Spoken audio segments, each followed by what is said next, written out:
पाल, police भर्ती, इन सब के लिए। जी। और ये नोट्स अक्सर तथ्यों से भरे होते हैं, लेकिन इनके पीछे की जो कहानी है ना, उसे समझना बहुत जरूरी है। बिल्कुल। और आज का हमारा प्लान भी यही है। हम उत्तर प्रदेश की कहानी को जमीन और आसमान दोनों से समझेंगे। आसमान से बरसने वाला पानी मतलब जलवायु, और जमीन यानी कि यहाँ की मिट्टी। हाँ, और कैसे ये दोनों मिलकर इस प्रदेश की किस्मत लिखते हैं।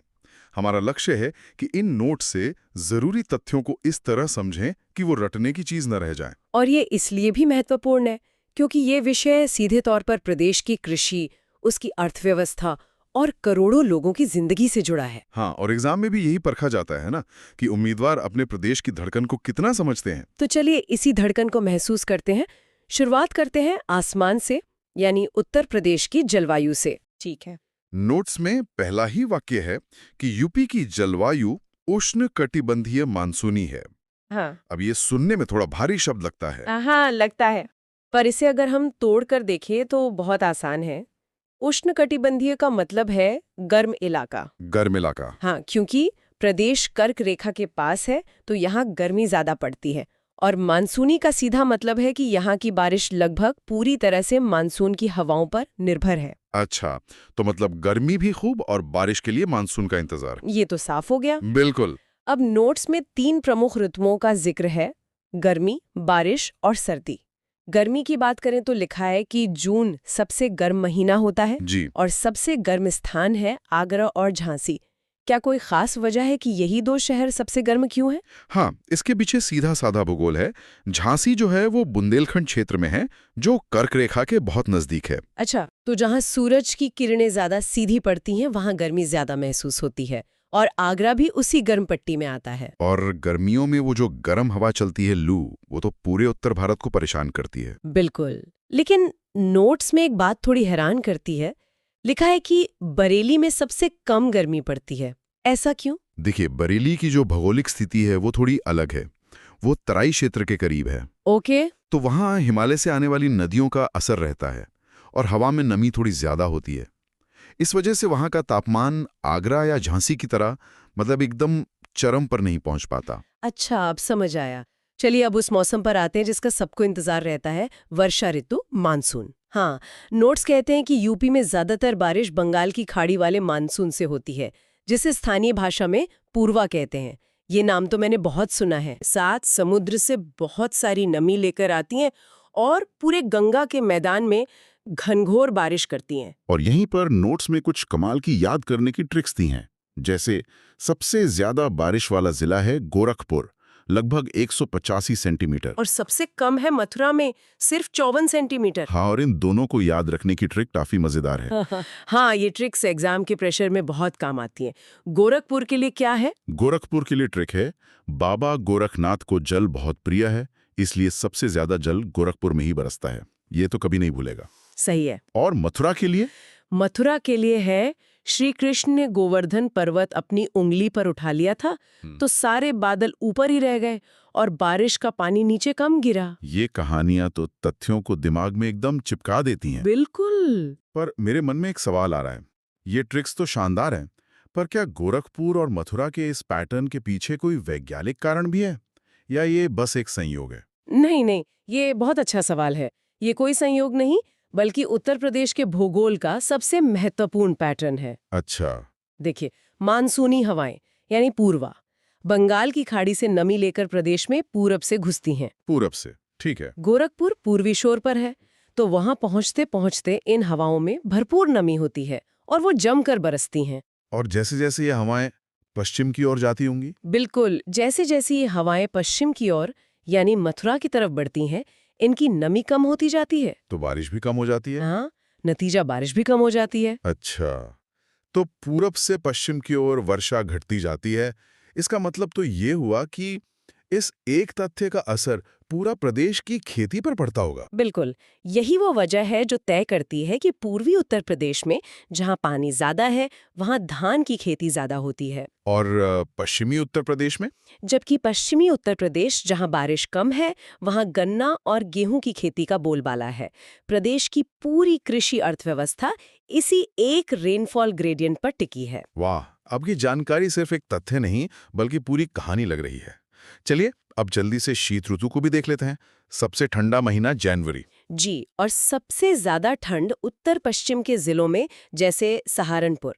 इसका कारण है हिमालय से नजदीकी। तो ये जो गर्मी, सर्दी और बारिश का पैटर्न हमने समझा, हजारों सालों से इसी ने तय किया है कि यूपी की जमीन कैसी होगी, मतलब मिट्टी। बिल्कुल सही कनेक्शन है। मिट्टी एक तरह से मौसम की ही तो देन है। तो अब जमीन की इसी कहानी में और गहरे उतरते हैं। नोट्स के मुताबिक यूपी के सबसे बड़े हिस्से में जलोढ़ मिट्टी यानी अलुवियल सॉइल पाई जाती है। हाँ, और इसका श्रेय जाता है गंगा, यमुना, घाघरा जैसी नदियों को। ये नदियां पहाड़ों से खनिज और गाद बहा कर लाती हैं और इस पूरे मैदानी इलाके में बिछा देती हैं। इसीलिए ये दुनिया के सबसे उपजाऊ क्षेत्रों में से एक है। जी, और यूपी को भारत का अन्न भंडार भी कहा जाता है। नोट्स में इसकी एक खासियत बताई गई है। इसमें पोटाश और चूना तो भरपूर होता है, लेकिन नाइट्रोजन और फास्फोरस की कमी होती है। ये एक बहुत ही महत्वपूर्ण बिंदु है और यही हम देखते हैं कि कैसे किताबी ज्ञान सीधे किसान के खेत से जुड़ता है। अच्छा, तो मतलब जो नाइट्रोजन की कमी मिट्टी में है वही पैकेट में यूरिया बनकर किसान के हाथ में है। और फास्फोरस की कमी डीएपी खाद पूरी करती है। वाह, समस्या और समाधान सीधे तौर पर जुड़े हुए हैं। आपने एकदम सही पकड़ा। किसान अनजाने में ही मिट्टी के इसी रसायन विज्ञान के साथ काम कर रहा है।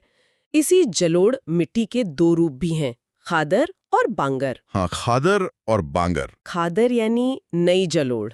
ये नदी के किनारे वाले निचले इलाकों में मिलती है, जहां हर साल बाढ़ का पानी मिट्टी की नई परत बिछा जाता है, इसीलिए बहुत उपजाऊ होती है। और बांगर? बांगर पुरानी जलोढ़ है, जो ऊंचे इलाकों में मिलती है, जहां अब बाढ़ का पानी नहीं पहुंचता, तो वो खादर से कम उपजाऊ होती है। खादर मतलब खाद वाली मिट्टी, ज्यादा उपजाऊ। याद रखने में आसान है। हाँ, कह सकते हैं। अब कुछ और खास मिट्टियों पर आते हैं, और यहाँ भी कुछ मजेदार ट्रिक्स हैं। सबसे पहले काली मिट्टी। नोट्स में लिखा है कि इसे करेल या रेगूर भी कहते हैं। जी, बुंदेलखंड के इलाकों में स्थानीय लोग इसे करेल मिट्टी ही कहते हैं और ये कपास की खेती के लिए सबसे मशहूर है। कपास के लिए? हाँ, इसकी खासियत ये है कि ये पानी को सोखकर लंबे समय तक नमी बनाए रखती है, जो कपास के पौधे के लिए एकदम सही है। और इसे याद रखने की ट्रिक तो बहुत सीधी है। क से काली, क से करेल, क से कपास। तीनों क से, ये आसान है। हाँ। अगली मिट्टी है लाल मिट्टी, जो मिर्जापुर और सोनभद्र में मिलती है, और इसकी ट्रिक थोड़ी फिल्मी है। बताइए, क्या है? ट्रिक है, मिर्जापुर वेब सीरीज में बहुत खून खराबा, मतलब लाल रंग हुआ था, इसलिए मिर्जापुर में लाल मिट्टी मिलती है। ये मजेदार है, पर याद जरूर रहेगा। मुझे याद है, एक बार मैं मिर्जापुर के पास से गुजर रही थी और बारिश के बाद वहां की जमीन सचमुच गहरी लाल दिख रही थी। अच्छा। ये रंग चट्टानों में लौह ऑक्साइड यानी लोहे के अंश की वजह से होता है। तो क्या इसका मतलब ये है कि ये मिट्टी उतनी उपजाऊ नहीं है? सही समझे, ये जलोढ़ जितनी उपजाऊ नहीं होती, और यही बात इस क्षेत्र की अर्थव्यवस्था को गंगा के मैदान से अलग करती है। यहाँ आपको गन्ने के खेत नहीं दिखेंगे। तो फिर क्या होता है यहाँ? यहाँ की अर्थव्यवस्था मोटे अनाज जैसे ज्वार, बाजरा और दालों पर निर्भर करती है। मिट्टी यहाँ के जीवन का तरीका तय करती है। ये बहुत गहरा अवलोकन है। चलिए एक और मिट्टी की बात करते हैं, लवणीय या क्षारीय मिट्टी, जिसे आम भाषा में ऊसर भूमि कहते हैं। हाँ, इसके स्थानीय नाम रे, बंजर, कल्लर भी हैं। ये एक गंभीर समस्या है। ये बनती कैसे है? जब खराब जल निकासी या बहुत ज्यादा सिंचाई की वजह से पानी जमीन की सतह पर जमा होता है और भाप बनकर उड़ जाता है, तो वो अपने पीछे नमक की एक सफेद परत छोड़ जाता है। यही परत जमीन को बंजर बना देती है। लेकिन नोट्स में इसका एक समाधान भी दिया है, जिप्सम का प्रयोग। ये कैसे काम करता है? जिप्सम में कैल्शियम सल्फेट होता है। जब इसे खेत में डाला जाता है तो ये मिट्टी में मौजूद हानिकारक सोडियम को हटाकर मिट्टी की संरचना को सुधारता है, जिससे वो फिर से खेती लायक बन जाती है। तो हमने देखा कि पानी और हवा मिट्टी को बनाते हैं, लेकिन यही पानी और हवा मिट्टी को तबाह भी कर सकते हैं। हमारा अगला विषय यही है, मृदा अपरदन। और ये उत्तर प्रदेश की एक बड़ी पर्यावरणीय चुनौती है, खासकर कुछ खास इलाकों में। नोट्स में इसे 2 हिस्सों में बांटा गया है। पहले बात करते हैं जलीय अपरदन, यानी पानी से होने वाले कटाव की। इससे सबसे ज्यादा प्रभावित नदियां हैं चंबल और यमुना। और प्रभावित इलाका है इटावा। हाँ। और यहाँ होने वाले कटाव को एक विशेष नाम दिया गया है, अवनालिका अपर्दन या गली इरोजन। अवनालिका अपर्दन। इसमें तेजी से बहता पानी नरम मिट्टी को काटकर गहरी गहरी नालियां और खड्डे बना देता है। समय के साथ ये खड्डे इतने बड़े हो जाते हैं कि पूरा इलाका बीहड़ में तब्दील हो जाता है। चंबल की बीहड़, ये नाम सुनते ही डाकुओं की कहानियां याद आ जाती हैं। तो वो बीहड़ इसी अवनालिका अपर्दन का नतीजा है। बिल्कुल। ये कटाव हजारों एकड़ जमीन को खेती के लायक नहीं छोड़ता, जिससे वहां की सामाजिक और आर्थिक स्थिति पर बहुत गहरा असर पड़ता है। अब आते हैं दूसरे प्रकार के कटाव पर, वायु अपर्दन, यानी हवा से मिट्टी का कटना। ये कहाँ होता है? ये मुख्य रूप से प्रदेश के पश्चिमी जिलों, खासकर आगरा और मथुरा में होता है। और इसके पीछे की वजह भी बहुत तार्किक लगती है। राजस्थान से सटा हुआ इलाका है। एकदम सही। गर्मियों में जब तेज गर्म हवाएं यानी लू राजस्थान के रेगिस्तानी इलाकों से चलती हैं, तो वो अपने साथ रेत और सूखी मिट्टी के बारीक कणों को उड़ाकर लाती हैं। और इससे खेत की ऊपरी उपजाऊ परत का नुकसान होता है। भारी नुकसान होता है। तो आज हमने उत्तर प्रदेश की जलवायु और मिट्टी की पूरी कहानी को समझा। ये नोट्स वाकई बहुत अच्छे हैं, खासकर जब हम तथ्यों के पीछे के क्यों और तो क्या को समझते हैं। प्रतियोगी परीक्षाओं में सफलता के लिए यही गहराई जरूरी है। सिर्फ तथ्य रटना काफी नहीं होता। तो आज की चर्चा को समेटते हुए मुख्य बिंदुओं को एक बार तेजी से दोहरा लेते हैं। सबसे ज्यादा बारिश गोरखपुर में और सबसे कम मथुरा में, क्योंकि मानसूनी हवाएं पूरब से पश्चिम की ओर नमी खोती जाती हैं। और यही पैटर्न तय करता है कि पूरब में धान और पश्चिम में गन्ना क्यों होता है। काली मिट्टी, जिसे करेल भी कहते हैं, वो कपास के लिए मशहूर है, बुंदेलखंड में, और लाल मिट्टी मिर्जापुर सोनभद्र में, जो कम उपजाऊ होने के कारण वहां की अर्थव्यवस्था को अलग बनाती है। और मिट्टी के कटाव की बात करें तो पानी से होने वाला अवनालिका अपर्दन इटावा के बीहड़ों के लिए जिम्मेदार है। और हवा से कटाव आगरा मथुरा में राजस्थान से आने वाली गर्म हवाओं के कारण होता है। बिल्कुल। अगर इतनी बातें भी ठीक से समझ आ जाएं, तो इस विषय से जुड़े ज्यादातर सवालों के जवाब दिए जा सकते हैं। जी। इस चर्चा को समाप्त करते हुए मैं श्रोताओं के लिए एक विचार छोड़ना चाहती हूँ। जरूर। हमने जो भी पढ़ा वो उत्तर प्रदेश की जलवायु और मिट्टी का एक स्थापित पैटर्न है, जो सदियों से चला आ रहा है।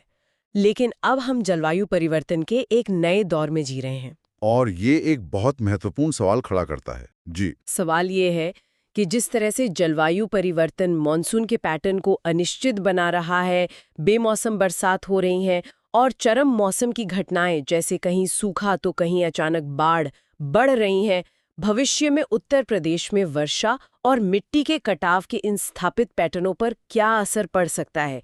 ये बदलाव प्रदेश की कृषि को, जो उसकी अर्थव्यवस्था की रीढ़ है,